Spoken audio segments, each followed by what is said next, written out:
chapter 18.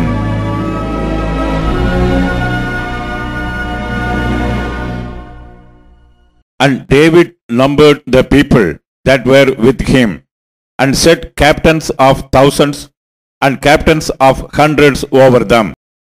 And David sent forth a third part of the people under the hand of Joab, and a third part under the hand of Abishai, the son of Zeruiah, Joab's brother, and a third part under the hand of Ittai the Gittite. And the king said unto the people, I will surely go forth with you myself also. But the people answered, Thou shalt not go forth, for if we flee away, they will not care for us. Neither if half of us die, will they care for us. But now thou art worth 10,000 of us. Therefore now it is better that thou succor us out of the city. And the king said unto them, What seemeth you best, I will do. And the king stood by the gate side, and all the people came out by hundreds and by thousands.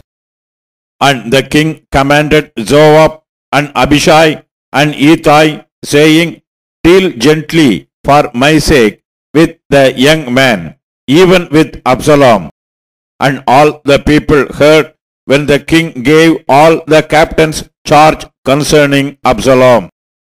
So the people went out into the field against Israel, and the battle was in the wood of Ephraim, where the people of Israel were slain before the servants of David.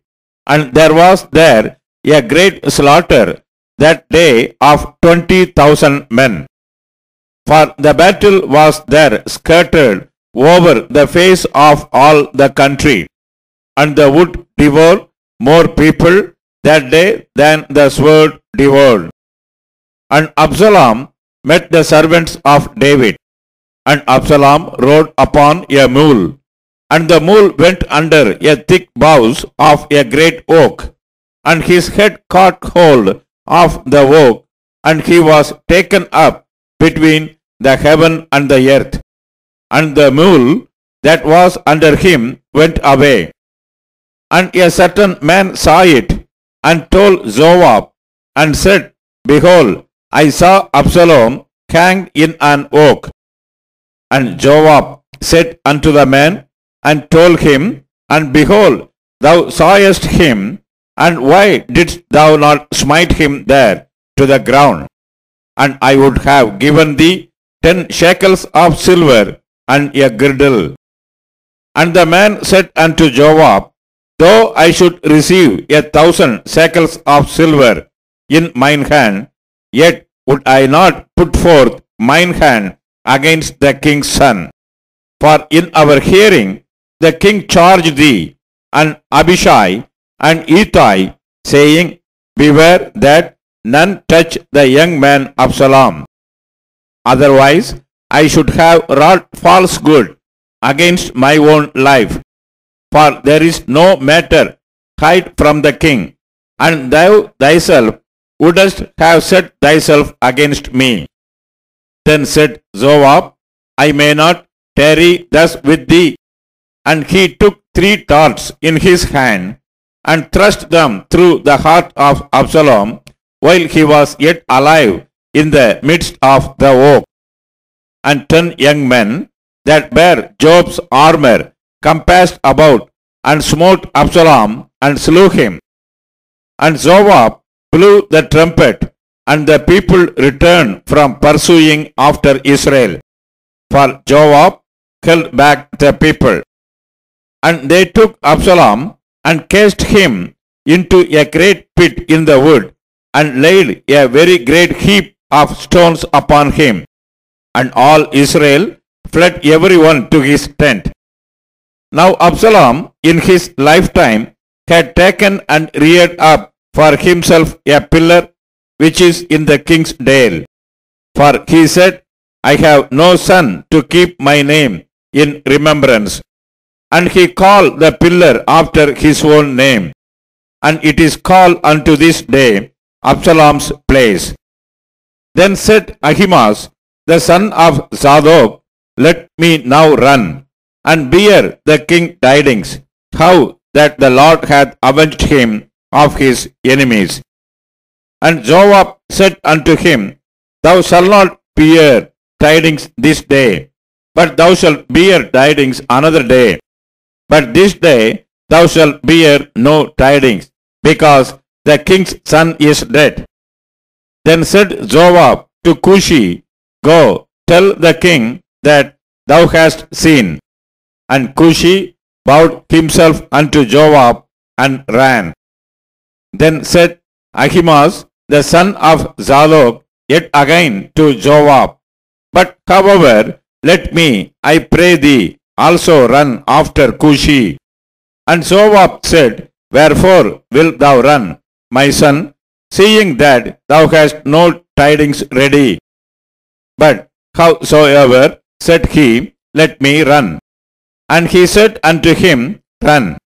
And Ahimaaz ran by the way of the plain, and overran Cushi. And David sat between the two gates, and the watchman went up to the roof over the gate unto the wall, and lifted up his eyes, and looked, and behold, a man running alone. And the watchman cried, and told the king. And the king said, If he be alone, there is tidings in his mouth. And he came apace, and drew near. And the watchman saw another man running. And the watchman called unto the porter, and said, Behold, another man running alone. And the king said, He also bringeth tidings.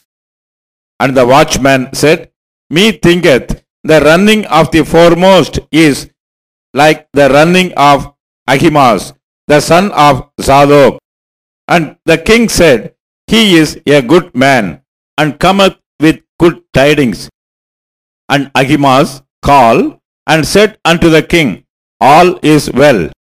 And he fell down to the earth upon his face before the king, and said, Blessed be the Lord thy God, which hath delivered up the man that lifted up their hand against my lord the king.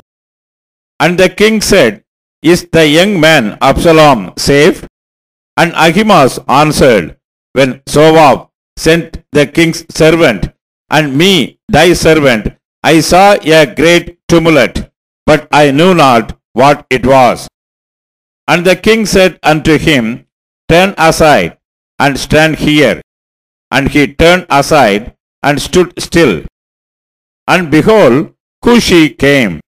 And Cushi said, Tidings, my lord the king, for the Lord hath avenged thee this day of all them that rose up against thee. And the king said unto Cushi, Is the young man Absalom safe? And Cushi answered, The enemies of my lord the king, and all that rise against thee to do thee hurt, be as that young man is. And the king was much moved, and went up to the chamber over the gate, and wept. And as he went, thus he said, O my son Absalom, my son Absalom, would God I had died for thee, O Absalom, my son, my son.